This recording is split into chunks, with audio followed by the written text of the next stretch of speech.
오늘은 온유의 두 번째 모델이 되는 이삭에 대한 말씀을 통해서 바로 온유가 가지고 있는 능력과 힘에 대해서 우리 본문의 말씀을 통해서 함께 살펴보면서 은혜를 나누기를 간절히 원합니다.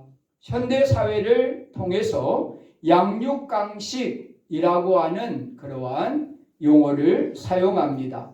또 아울러서 적자생존이라고 하는 용어도 많이 사용합니다. 양육강식은 치열한 경쟁 사회에서 강자만이 약자를 이기고 살아날 수 있다. 그것이 양육강식이라고 하는 그러한 의미요 뜻입니다. 또 적자생존이라고 하는 의미는 외부 환경에 잘 적응하는 자만이 살아남을 수 있다 라고 하는 그러한 뜻이 적자생존입니다. 원래 이 언어의 뜻은 동물의 세계를 두고 이야기할 때 이 양육강식, 적자생존이라고 하는 용어를 쓰고 있습니다. 그러나 이 동물의 세계뿐이 아니라 우리 인간의 세계, 오늘을 사는 우리에게도 이와 같은 용어를 사용하고 있다라고 하는 거예요.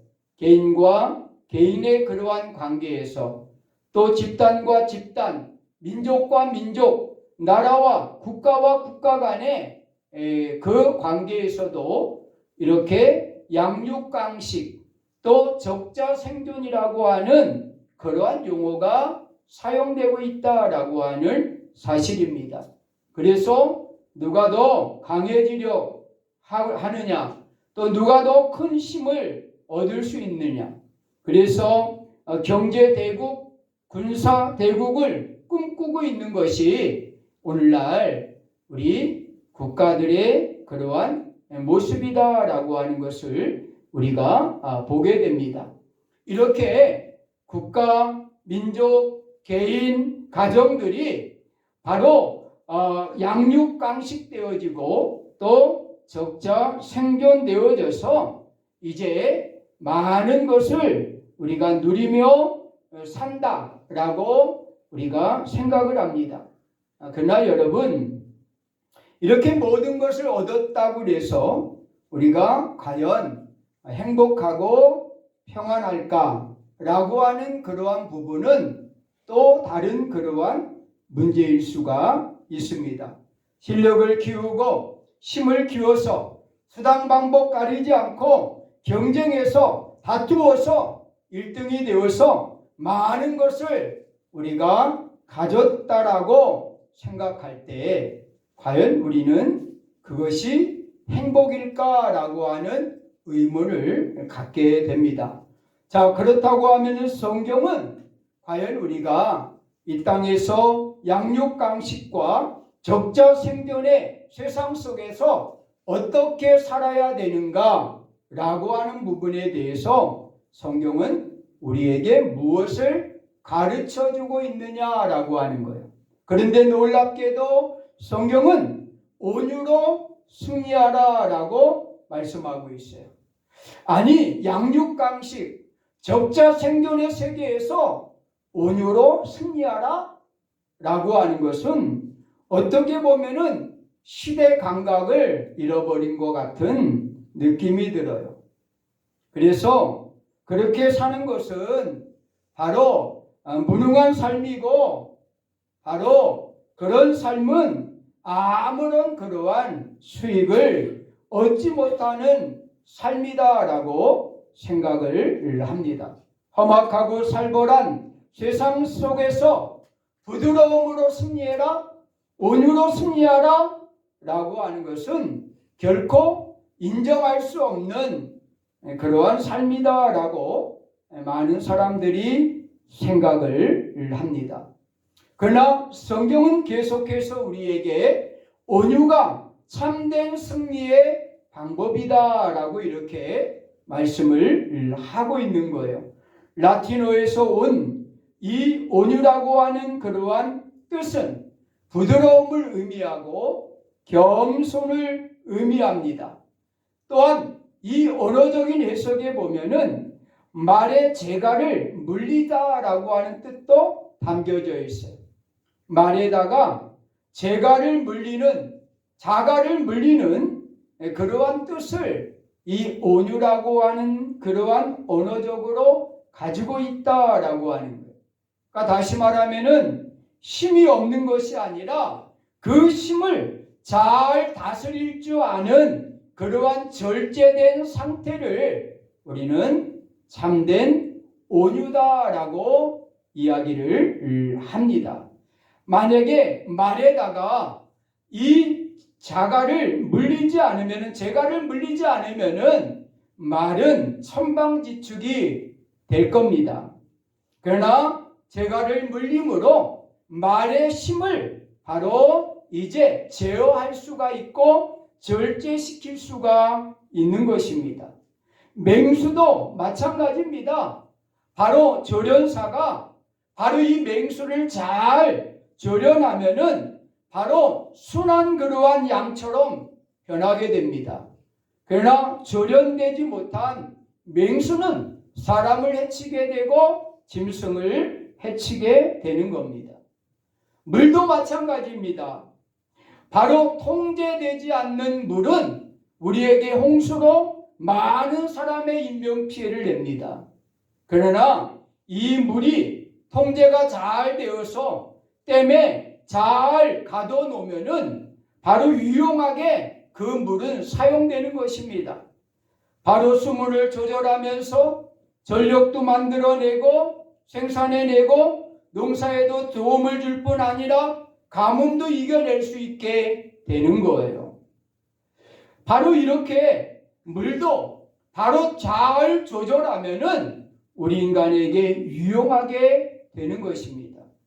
그래서 온유라고 하는 것은 무조건 부드러운 거, 바로 무조건 그러한 바로 이제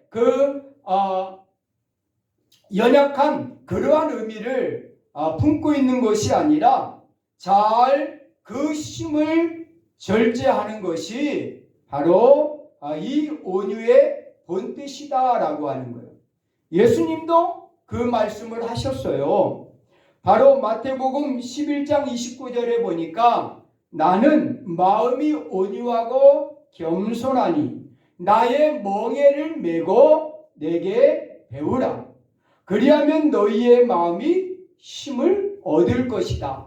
여기에 초점으로 우리가 바로 주제로 삼는 단어는 멍에입니다. 나의 멍에를 메고 내게 배우라. 이 멍에라고 하는 것은 바로 소에게 매는 그러한 멍에를 의미하는 거죠. 소가 통제되지 않는 그러한 소가 아니라 멍에를 맴을 통해서 절제되고 통제되어지는 것을 의미해요. 그래서 예수님은 나는 온유하고 겸손하다. 내게 배워야 되는데 그냥 배우는 것이 아니라 멍에를 메고 배워라 라고 이렇게 말씀을 하고 있는 것입니다. 예수님은 온유하지만 약하신 분이 아닙니다. 예수님은 부드러운 분이시지만은 무익한 그러한 분이 아니셨습니다. 예수님은 그 힘을 잘 절제할 수 있는 분이셨고 또 강력한 그러한 능력을 가진 그러한 분이셨습니다. 그래서 십자가에서 바로 그 원수들을 향하여 기꺼이 저들의 죄를 용서해 달라고 하는 그러한 기도를 드릴 정도로 바로 예수님은 강력한 그러한 능력과 힘을 가지고 있는 분이셨다라고 하는 사실이에요. 온유라고 하는 것은 유약한 것이 아니에요. 부드러움으로 끝나는 것이 아닙니다. 온유라고 하는 것은 강력한 힘을 가지고 있지만은 멍에를 맨 것처럼 절제하고 그것을 잘 조절하는 그러한 능력이 바로 온유다라고 하는 사실이에요. 운전을 하다 보면은 초보자 때는요 한번 잠깐 시내만 나갔다 와도요, 바로 어깨가 뻐적지근해요. 그 이유가 뭔지 아셔요? 초보자 때는 그 운전대에다가 팔에 힘을 걸고 얼마나 꽉 운전대를 붙들고 운전하는지 몰라요. 그러나 노련해지면 어떻게 됩니까? 힘을 조절할 줄 알아요. 운전대를 바로 힘주어 잡아야 될 때와 운전대를 힘주어 잡지 않아도 될 때를 잘 압니다. 그래서 장거리를 운전해 갔다 와도 바로 힘들지 않는 거예요. 그런데 초보자들은 조금만 갔다 와도 어때요? 얼마나 팔에다가 힘을 주고 긴장을 하고 운전을 했는지 온통 온몸이 쑤시고 아픈 것입니다. 바로 온유라고 하는 것은 이와 같은 겁니다. 바로 우리의 힘을 잘 절제하여 사용하는 것이 온유다라고 성경은 우리에게 말씀을 하고 있습니다. 자, 그렇다고 하면은 오늘 온유의 진짜 힘을 우리에게 보여주신 한 분이 있어요. 오늘 바로 이 이삭이라고 하는 그러한 사람을 우리가 온유의 모델, 또 온유의 힘을 잘 조절할 줄 아는 그러한 사람으로 오늘 이삭을 모델로 이렇게 우리가 살펴보기를 원합니다. 온유의 힘으로 승리한 사람이에요. 온유의 힘으로 바로 복을 받은 그러한 사람이 바로 오늘 이삭이다라고 하는 것을 우리가 잘 알아야 됩니다. 자, 그러면 이삭은 바로 자신이 처해 있는 그러한 현실 속에서 어떻게 온유함으로 승리했나? 그럼 이삭은 좋은 환경, 좋은 여건 속에서 이렇게 온유의 삶을 산 것이 아닌가? 이렇게 우리가 이해할 수도 있어요. 그러나 오늘 본문을 볼 때 이삭 또한 우리가 처해 있던 양육강식의 세상과 다를 바 없는 그러한 바로 환경 속에서 오늘 이삭이 살고 있었다라고 하는 것을 알게 됩니다. 바로 12절서부터 14절의 말씀을 읽지 않았지만은 그 말씀에 보면은 이삭이 그 땅에서 농사하여 그 해에 100배나 얻었고 여호와께서 복을 주심으로 그 사람이 창대하여 왕성하여 마침내 거부가 되어 양과 소의 떼를 이루고 정이 힘이 많았으므로 블레셋 사람이 그를 시기하여 그랬어요. 자, 오늘 이삭의 그러한 모습은 하나님이 바로 100배의 축복, 원래 농사를 주면은요 기본적인 수확이 25배에서 30배래요. 아무리 농산물을 개발하는 그러한 연구소에서 벼씨를 연구해서 많은 수확을 거두려고 하지만은요, 그 벼씨에서 나오는 수확을 봤을 때 많이 나와야 25배에서 30배의 수확을 한답니다. 그런데 오늘 본문에 보니까 그 당시 좋은 종자도 아니 가지고 있던 그 당시에 이삭은 그 해에 100배의 그러한 바로 수확을 거두었어요. 그러니 여러분, 이 블레셋의 전문적인 농사꾼들이, 그 사람들은 전문적인 농사꾼이에요. 그 전문적인 농사꾼도 25배에서 30배뿐이 열매를 못 걷는데 이 이삭이 나그네요, 나그네. 이것저것 하나님이 가라 하시면 가고 머물라 하시면 머무는 나그네요. 전문적인 농사꾼이 아니에요. 목축업을 하는 그러한 사람이었어요. 그런데 이삭이 그 해에 100배의 수확을 얻은 거예요. 여러분, 블레셋 사람들이 화가 날까요, 안 날까요? 여러분 어때요? 여러분 똑같은 그러한 옆집 밭에 바로 똑같은 곡식을 심었는데 그 집은 엄청나게 잘 된 거예요. 그런데 우리는 쫄딱 다 병들어 죽어버렸어요. 화가 날까요, 안 날까요? 아마 모두가 화가 날 거예요. 그래서 오늘 본문에 보면은 바로 이 블레셋 사람들이 바로 이 이삭을 쫓아냅니다. 그 지역에서. 아마 이삭의 땅에는 아마 좋은 그러한 열매를 맺는지 알고 아마 착각했을 수도 있어요. 그래서 저 땅을 빼앗으면은 우리도 저 100배의 축복을 얻을 수 있을 것이다 라고 생각할 수도 있어요. 창세기 오늘 26장 15절 16절에 보니까 이렇게 말씀하고 있어요. 그 아버지 아브라함 때에 그 아버지의 종들이 판 모든 운물을 막고 흙으로 메웠더라.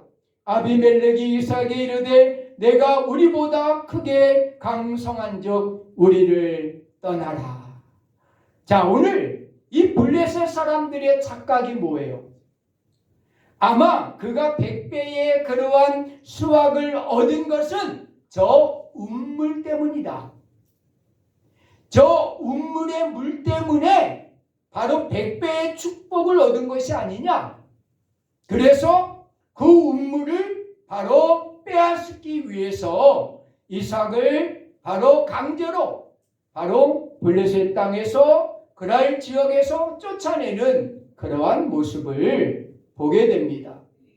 당시에 이 물이라고 하는 것은 생명과 같은 거예요. 그 사막 지역이 비슷한 이 팔레스타인 지역에서 바로 이 물이라고 하는 것은 사람에게나 짐승에게나 농작물에게나 바로 그것은 생명과 같은 거예요. 그런데 그 음물을 빼앗았어요. 그리고 쫓아내었습니다. 어떻게 보면은 바로 이 이삭의 입장에서 볼 때는 너무나 억울한 거예요. 그런데 그 음물은 누가 판 거라고요? 바로 아브라함이 판 음물입니다. 자기의 아버지가 판 거예요. 블레셋 사람이 판 음물도 아니에요. 그런데 그 음물에서 쫓아낸 것입니다. 이삭은 어떻게 했을까요? 바로 20절에 보니까 그랄 목자들이 이삭의 목자와 다투어 이르되 이 물은 우리의 것이라 하며 이삭이 그 다툼으로 말미암아 그 음물 이름을 에색이라 하였으며 그들은 끊임없이 바로 블레셋 사람은 이삭이 가는 곳곳마다 따라와서 그들을 괴롭혀요. 그 음물이 자기네 거라고 계속 우기면서 빼앗습니다. 얼마나 이삭의 마음이 아팠으면은 그 음물 이삭 이름을 에색이라라고 이렇게 졌을까요? 에색이란 말은 다툼이라고 하는 그러한 의미를 가지고 있어요. 바로 이 음물을 다툼이라고 할 정도로 그 이삭의 마음에는 아픔과 고통이 있었어요. 그런데 그것으로 끝나지 않아요. 바로 21절에 보니까 또다시 음물을 팠더니 그들이 또 다툼으로 그 이름을 신나라 하였으며 그랬어요. 이 신나라고 하는 그러한 의미는 대적, 원수, 저 원수 같은 것들, 저 대적 같은 것들이라고 하는 그러한 이름을 바로 신나라고 지었어요. 끊임없이 자기의 아버지 아브라함이 팠던 음물도 빼앗고 그리고 또 새로운 음물을 에색이라고 바로 이름지어 팠는데 그것도 빼앗았어요. 그리고 신나라고 하는 그러한 이름을 또 지었는데도 그 음물도 바로 빼앗았어요. 어떻게 보면은 오늘 이삭이 처해 있는 현실은요, 오늘 우리가 처해 있는 현실과 다를 바가 없어요. 많은 사람들이 그래요. 이삭은 좋은 환경에 있었으니까 바로 이삭은 늘 바로 그가 아브라함의 그 믿음과 그 아버지의 그러한 믿음으로 바로 이런 복을 누리지 않았느냐라고 이렇게 생각할 수 있어요. 그러나 오늘 우리가 이 본문을 볼 때 이 이삭이 처해 있는 현실은 오늘 우리가 처해 있는 현실과 다를 바가 없다라고 하는 거예요. 양육, 강식의 그러한 환경 속에서 오늘 이삭이 처해 있다라고 하는 거예요. 자, 이런 상황에 처해 있던 이삭에게 이삭이 하나님으로부터 100배의 축복을 받았던 기본적인 그러한 원인이 뭘까? 그 원인은 바로 이삭의 온유함이에요. 오늘 본문에만 3번 바로 그 음물을 양보하지 않습니까? 자기의 전 재산과 같은 그러한 그 음물을 포기하고 옮기는 그러한 이삭의 모습을 보게 돼요. 그것은 이삭의 온유함의 대표적인 그러한 모습이에요. 인내하고 양보하고 선대하고 이해하고 그리고 나중에 보면 도리어 그들을 잔치까지 베풀며 축복하는 그러한 이삭의 모습에서 오늘 우리가 처해 있는 이 양육강식 세상에서 우리가 바로 믿음으로 승리할 수 있는 비결은 그들과 대결하는 것이 아니라는 거예요. 그들과 맞대응하는 것이 아니라는 거예요. 바로 이 양육강식 세상에서 우리 그리스도인들이 승리하는 비결은 오늘 이삭과 같은 온유함을 통해서 우리는 승리할 수 있다라고 하는 거예요. 인내와 양보와 선대와 이해와 축복을 통해서 그 이방의 그러한 사람들을 대함으로 그 온유함으로 결국은 바로 오늘 이삭이 승리하게 되었다라고 하는 거예요. 그런데 이 이삭이 이런 온유한 삶을 살게 될 수 있었던 비결이 무엇일까?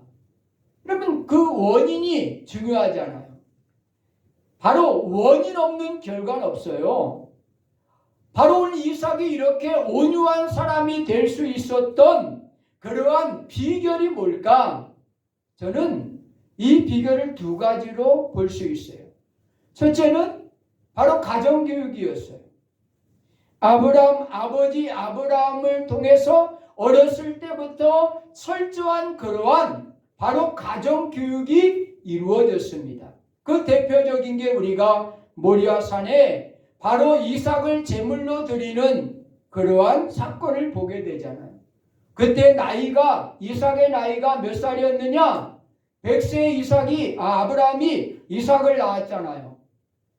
그리고 120살에 모리아산의 제물로 이삭이 드려져요. 그러면은 20살 정도 되었을 때 이삭이 모리아산의 제물로 드려집니다. 얼마든지 아버지를 물리칠 수 있는 나이예요. 그 120살 된 그러한 노인분 무슨 힘이 있겠어요? 아무리 칼 들고 덤벼들을 들어도 20살 먹은 아들이 그거 못 이기겠어요? 그런데 바로 이삭은 어렸을 때부터 철저하게 아버지 아브라함으로부터 온유함의 교육을 받았다라고 하는 거예요. 그리고 2번째가 바로 이 이삭의 믿음이에요. 그가 온유해질 수 있었던 비결은 그 아브라함의 가정교육과 함께 아울러서 이 이삭의 믿음이었다라고 하는 사실이에요. 24절과 25절에 보면은 이렇게 말씀하고 있어요. 그 밤에 여호와께서 그에게 나타나 이르시되 나는 내 아버지 아브라함의 하나님이니 두려워하지 말라. 내 종 아브라함을 위하여 내가 너와 함께 있어 내게 복을 주어 내 자손이 번성하게 하리라 하신지라. 이삭이 그곳에 제단을 쌓고 여호와의 이름을 부르며 라고 말씀을 하고 있습니다.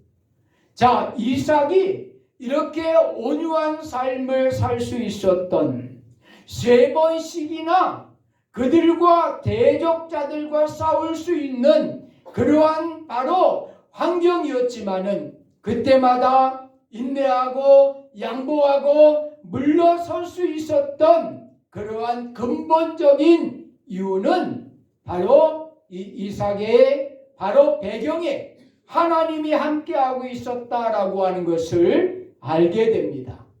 다시 말하면은 바로 이 이삭은 하나님을 의지했어요. 하나님의 도우심을 구했어요. 그리고 복의 근원은 하나님이시다라고 하는 것을 알았어요. 운물이 복의 근원이 아니라는 거예요. 바로 복의 근원은 하나님께 있는 거예요. 여러분도 잘 아셔야 돼요. 여러분의 직장이 복의 근원이 아니에요. 여러분들의 건강이 복의 근원이 아니고 여러분들의 자녀가 복의 근원이 아니에요. 복의 근원은 하나님이십니다. 하나님이 복을 주시는 거예요. 내가 너와 함께 있어 내게 복을 주어 내 자손이 번성하게 하리라라고 하는 그 하나님의 그러한 말씀, 그 복의 근원이 운물에 있는 것이 아니라 100배의 열매를 맺은 것에 있는 것이 아니라 바로 저 블레셋에 있는 것이 아니라 복의 근원은 하나님께 있다라고 하는 사실을 알았기 때문에 바로 이삭은 답답하고 분한 마음이 있었지만은 온유함으로 참고 인내할 수가 있었다라고 하는 사실이에요. 이 말씀을 잘 해석해주는 신학의 말씀이 있어요. 베드로전서 2장 19절에서부터 20절에 보니까 이렇게 말씀합니다. 부당하게 고난을 받아도 하나님을 생각함으로 슬픔을 참으면 이는 아름다우나 죄가 있어 매를 맞고 참으면 무슨 칭찬이 있으리요. 그러나 선을 행함으로 고난을 받고 참으면 이는 하나님 앞에 아름다우니라. 자, 부당하게 고난을 받아도 하나님을 생각함으로 슬픔을 참으면 이는 아름다우나. 오늘 고난당하고 부당함을 당하고 바로 분하고 답답한 그러한 상황에 처했을 때 바로 누굴 생각하라고요? 하나님을 생각하라는 거예요. 하나님을 생각하면은 참아줄 수 있는 거예요. 인내할 수가 있는 거예요. 하나님을 바로 생각하면은 바로 이해할 수가 있는 거예요. 온유할 수가 있는 거예요. 바로 성경은 우리에게 바로 부당하게 고난을 받고 답답하고 분한 상황이 생겨도 하나님을 생각하라고 하는 거예요. 하나님을 생각 안 하니까 자꾸만 싸우는 거예요. 자기는 부당하다고, 분하다고 들이받는 거죠, 자꾸만. 왜? 하나님을 생각하지 않으니까 그래요. 사랑하는 성도 여러분, 그렇습니다. 오늘 이삭이 그 답답함과 그 분함과 그 부당함을 바로 이겨낼 수 있었던 이 온유함은 결국 그때마다 누구를 생각했다고요? 하나님을 생각했기 때문에 바로 그는 그 부당함을 이겨낼 수가 있었다라고 하는 사실이에요. 자, 그래서 결국 어떻게 되었습니까? 바로 결론은 어떻게 되었습니까? 오늘 이삭의 이 온유한 삶을 통해서 누가 영광을 받았어요? 바로 하나님이 영광을 받으시는 장면을 우리가 본문을 통해서 보게 됩니다. 자, 이삭이 패배했나요? 이삭이 여러분 고난을 당했나요? 오늘 본문에 보면은 재미난 이야기가 나와요. 22절에 보니까 바로 이삭이 거기서 옮겨 다른 우물을 팠더니 그들이 다투지 아니하므로 그 이름을 누워보시라 하여 이르되 이제는 여호와께서 우리를 위하여 넓게 하셨으니 바로 이 땅에서 우리가 번성하리라. 여러분, 쫓기고 바로 양보했더니 하나님께서 결국 더 넓은 땅을 주셨어요. 자기가 일부러 넓은 땅을 간 게 아니라 쫓기고 쫓겨갔더니 결국은 하나님께서 바로 넓은 땅을 주신 거예요. 그런데 그 넓은 땅에서는 오늘 본문 마지막 북에 보니까 바로 종들이 달려와서 이야기합니다. 주인님이여, 바로 그 땅에서 물이 나왔나이다. 우물을 팠는데 물이 나왔나이다 라고 이야기를 해요. 아무나 여러분, 우물을 아무데나 판다고 물이 나오는 게 아니에요. 그런데 그 넓은 땅에서 하나님이 평안케 해주시고, 그리고 그것에 우물을 팠더니 바로 물이 나오는 그러한 역사를 우리가 보게 돼요. 그런데 더 중요한 것이 있어요. 바로 그렇게 이삭을 쫓아내었던 그러한 블레셋 아비멜렉 왕, 어떻게 되었습니까? 바로 이삭을 찾아옵니다. 이삭을 찾아와서 뭐라고 이야기합니까? 26절에 보니까 아비멜렉이 그 친구 아우샷과 군대장관 비골과 더불어 그랄에서부터 이삭에게 온지라 그랬어요. 이삭을 찾아왔어요. 왜 찾아왔을까요? 또 그 땅 내놓으라고 찾아왔나요? 아니에요. 이번에는 바로 그 땅을 빼앗기 위해서 찾아온 것이 아니라 28절에 보니까 여호와께서 너와 함께 계심을 우리가 분명히 보았으므로, 바로 양보하고 쫓겨갈 때마다 우물을 팠는데 그 우물에서 물이 철철 나오는 모습을 바로 이 아비멜렉은 보았어요. 그러기를 3번씩이나 목격을 한 거예요.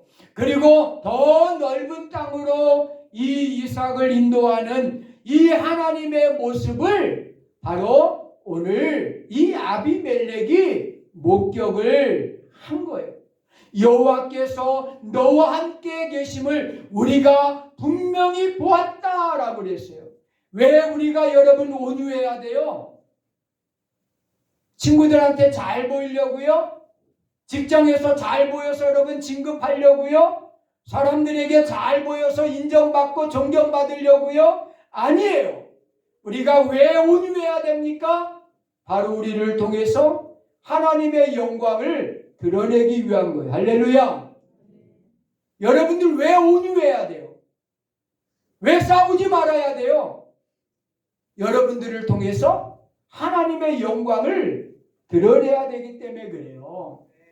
그래서 이웃과의 관계에서 여러분들이 온유한 사람이 돼야 될 이유는 바로 그들로부터 인정받는 것이 아니라 그들을 통해서 하나님께 영광을 돌리기 위해서 오늘 우리는 온유해야 된다라고 하는 말씀을 본문에서 우리에게 하고 있는 거예요. 여러분, 그들이 찾아오잖아요. 저 같으면은 잘됐다 싶어가지고 아마 설교 한마디 할 거예요. 당신들 이것 보라고. 응? 당신들이 그렇게 3번씩이나 나를 쫓아내고 내 우물을 빼앗아 이제 비로소 이제 내 앞에 무릎을 꿇고 바로 화치를 하자고, 나를 우리를 도와달라고 하면서 막 화를 내고 가라고 이것들이 그냥 하면서 화를 냈을 거예요. 그런데 이삭은 오늘 어떻게 해요?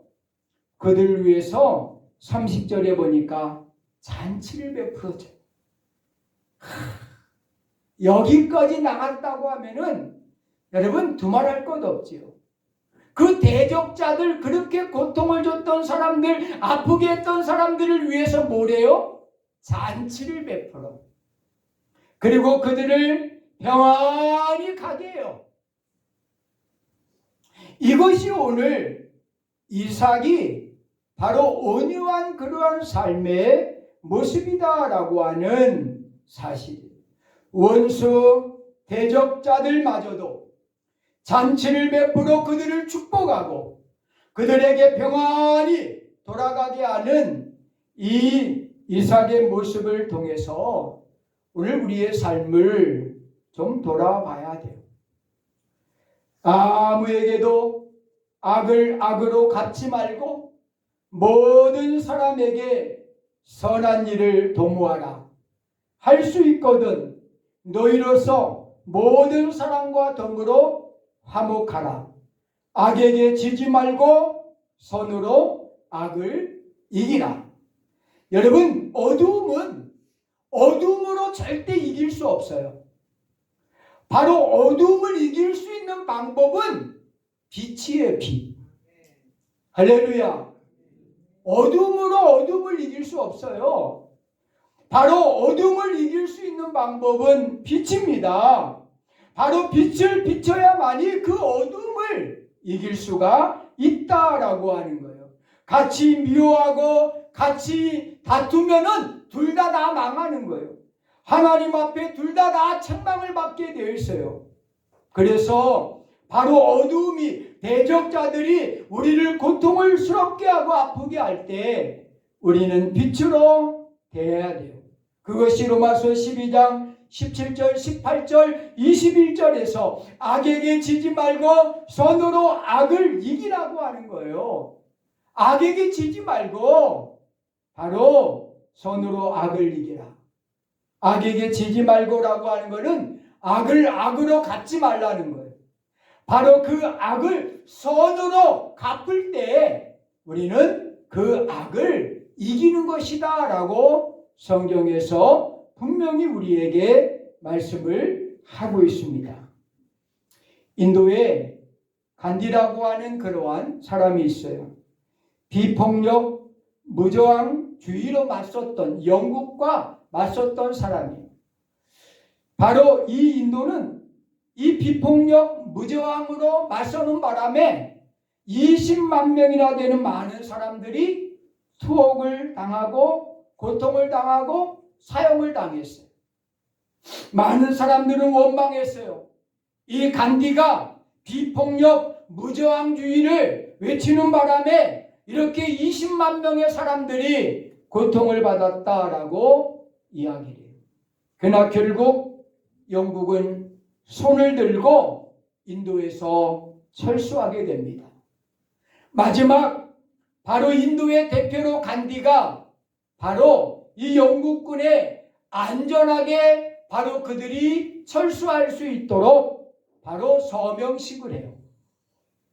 여러분, 우리 같으면 어떻게 할 것 같아요? 가만두지 않죠. 바로 쫓겨나가는 그 영국군이 안전하게 돌아갈 수 있도록 이 간디가 바로 서명을 해요. 그런데 간디가 아주 유명한 말을 남깁니다. 우리 기독교인 한국교회가 명심해야 될 말이에요. 당신들의 기독교는 가지고 가시오. 성경에 예수만 두고 가시오. 이게 간디가 떠나가는 영국군에게 한 얘기예요. 당신들이 가지고 왔던 기독교는 가지고 가라는 거예요. 폭력적이고 남을 지배하려고 하고 고통을 줬던 그 기독교는 다 가져가고 예수님만 남겨두고 가라고 하는 그러한 유명한 말을 한 거예요. 오늘 우리 한국교회를 향한 하나님의 음성이라고 저는 생각해요. 힘과 권력으로 자신들의 뜻을 관철시키려고 했던 한국교회의 모습을 우리는 돌아봐야 됩니다. 이제는 온유함으로 섬길 때예요. 할렐루야! 온유함으로 섬길 때예요. 권력과 힘으로 교회의 뜻을 관철시키려고 할 때가 아니라 온유함으로 섬겨야 될 때임을 기억하셔야 돼요. 우리 부모들도 자녀들도 마찬가지예요. 우리 부모님들이 자녀들에게 자신의 뜻을 힘으로 관철시키려고 하지 말고 온유함으로 자녀들을 섬기십시오. 성도들을 섬기십시오. 이웃을 섬길 때에 하나님이 영광을 받으신다라고 하는 사실을 오늘 우리는 이삭을 통해서 분명하게 교훈을 삼게 됩니다.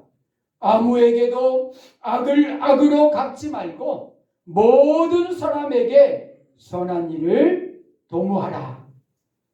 너희로는 모든 사람과 도모로 화목하라. 악에게 지지 말고 악으로 선으로 악을 이겨라. 이것이 오늘 우리에게 주는 교훈임을 기억하시기를 바랍니다. 기도합니다.